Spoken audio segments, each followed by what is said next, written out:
Assalamualaikum warahmatullahi wabarakatuh. Pada video kali ini saya akan menjelaskan tentang Permenpan RB nomor 38 tahun 2017 tentang standar kompetensi jabatan ASN. Berdasarkan Undang-Undang Nomor 5 Tahun 2014 tentang ASN menyatakan bahwa penyelenggaraan kebijakan dan manajemen ASN berdasarkan pada asas kepastian hukum, proporsionalitas,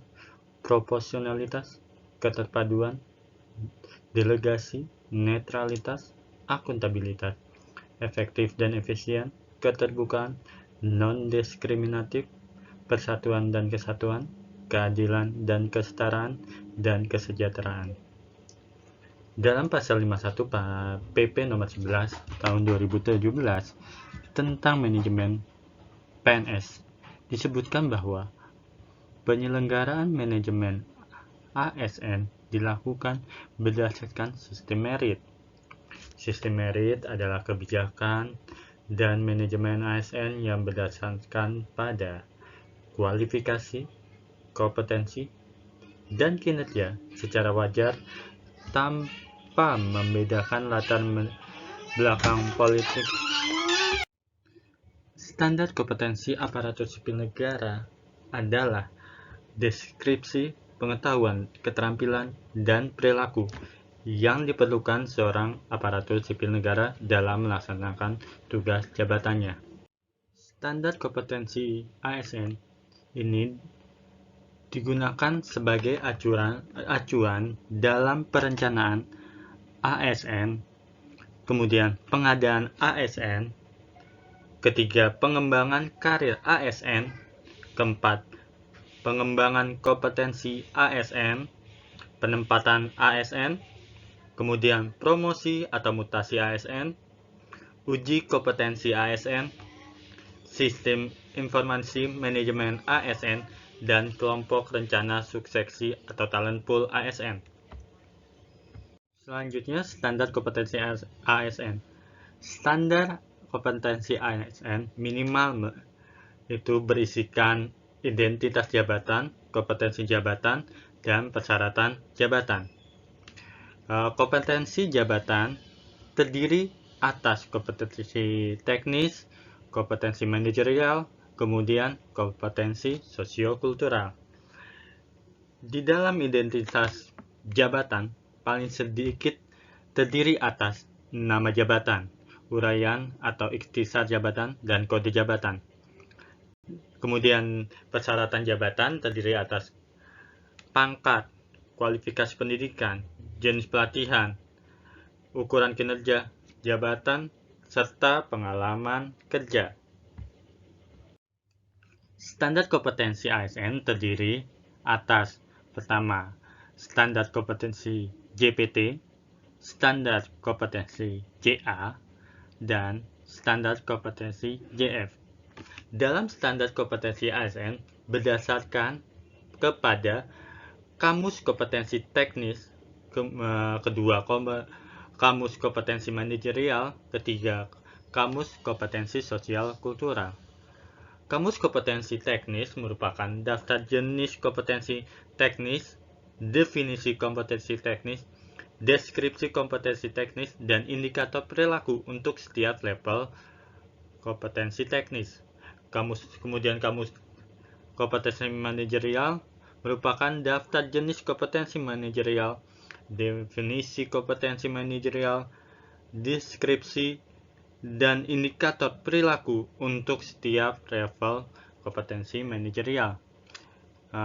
Kompetensi sosial kultural merupakan daftar jenis kompetensi sosial kultural, definisi kompetensi sosial kultural, deskripsi dan indikator perilaku untuk setiap level kompetensi sosial kultural.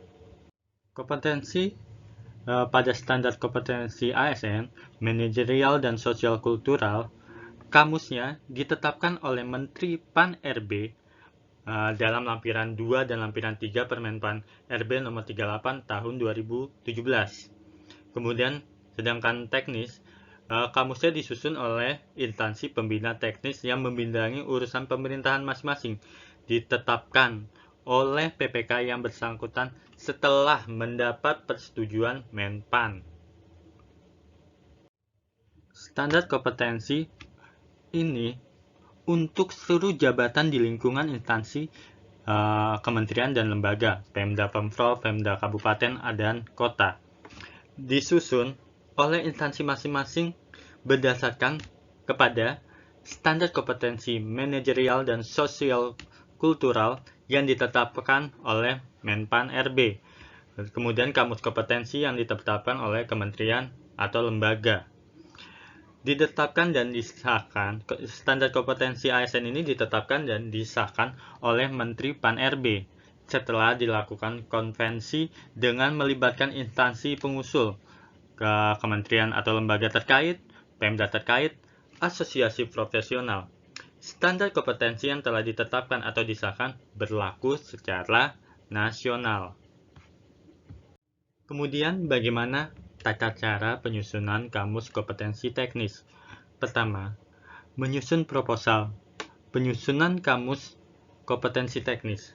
Setiap kegiatan penyusunan kamus kompetensi teknis didahului dengan penyusunan proposal yang memuat latar belakang perlunya kamus kompetensi, konsepsi dasar urusan pemerintahan, dan aspek-aspek yang terkait urusan pemerintah yang akan disusun kamus kompetensinya, dan manfaat kamus kompetensi teknis dan standar kompetensi dalam rangka kesuksesan penyelenggaraan urusan pemerintahan secara berdaya guna.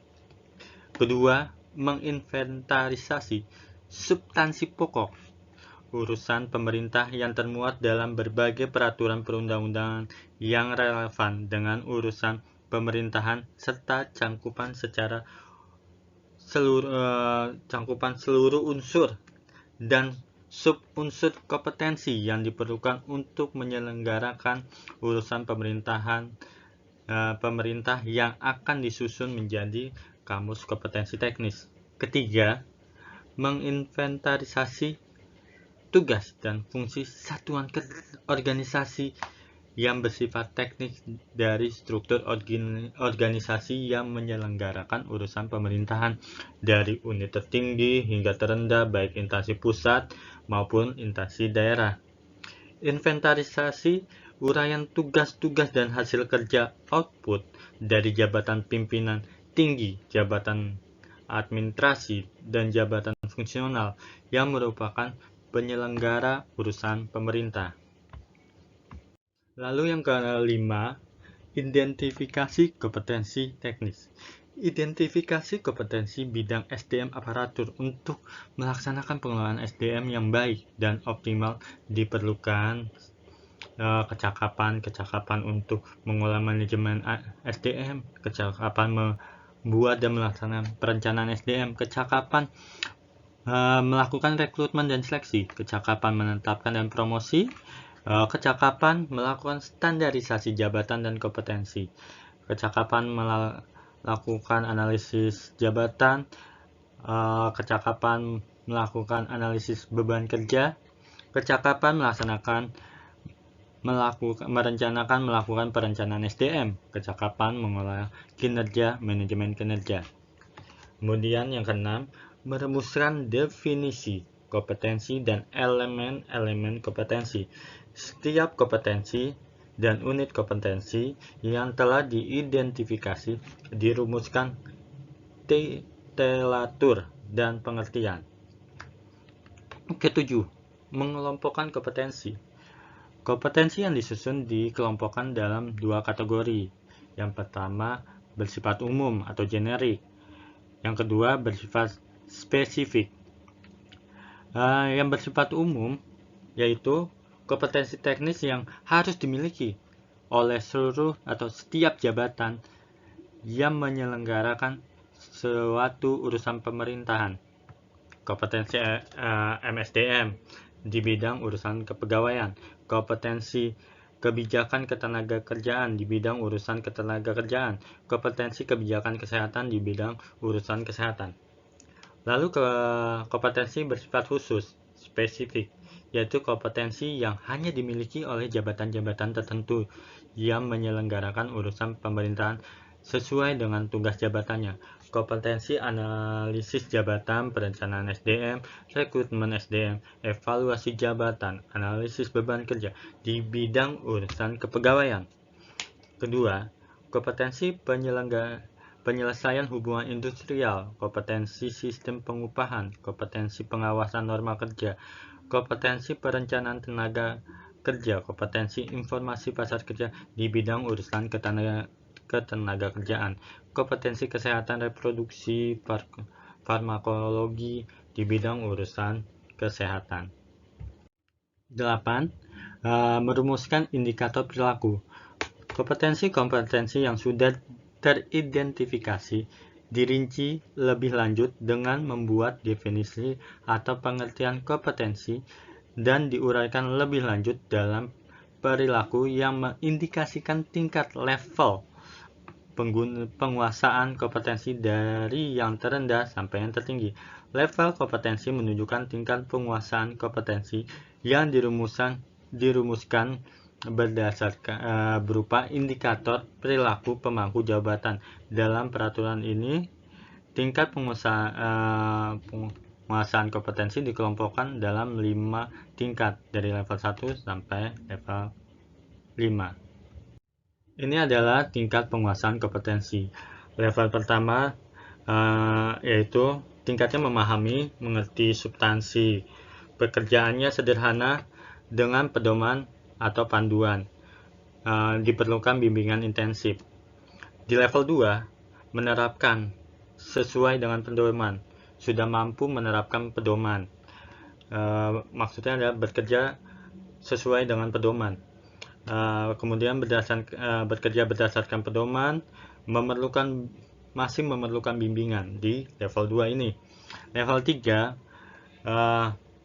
sudah menerapkan dengan analisis, tidak memerlukan bimbingan, dapat membimbing orang lain, dan dapat memecahkan masalah teknis operasional. Kemudian di level 4, mengevaluasi seluruh proses pekerjaan, mengembangkan teknik metode kerja, kemudian memberi arahan atau tanpa panduan. Yang kelima, mengkreasikan atau mengembangkan konsep teori kebijakan. Sudah mampu mengembangkan konsep di level 5 ini.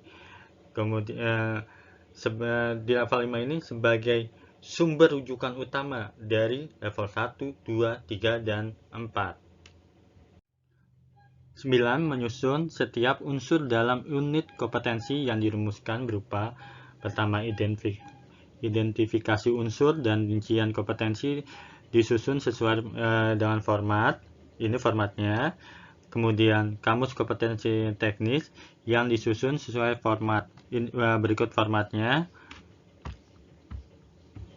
Setelah penyusunan, ini adalah proses penetapan kamus kompetensi teknis. Kamus kompetensi yang sudah disempurnakan secara komprehensif berdasarkan hasil workshop lokakarya yang dihadiri oleh instansi terkait, para ahli terkait, urusan pemerintahan, asosiasi profesi, lembaga swadaya masyarakat yang terkait untuk memperoleh masukan kamus kompetensi teknis. Kamus kompetensi teknis dari kementerian atau lembaga disampaikan ke Menpan RB. Kemudian Menpan RB melakukan pembahasan dengan instansi yang berkaitan untuk verifikasi dan validasi. Kemudian Menpan memberikan rekomendasi apabila kamus sudah memenuhi kriteria kelayakan. Kemudian PPK, kementerian atau lembaga menetapkan kamus kompetensi dan mempublikasikannya. Yang terakhir, kementerian dan lembaga dan Pemda menyusun standar kompetensi jabatan yang relevan dengan urusan pemerintahan dan kamus kompetensi teknis. Ini adalah leveling kompetensi manajerial dan sosial kultural. Saya ucapkan terima kasih. Assalamualaikum warahmatullahi wabarakatuh.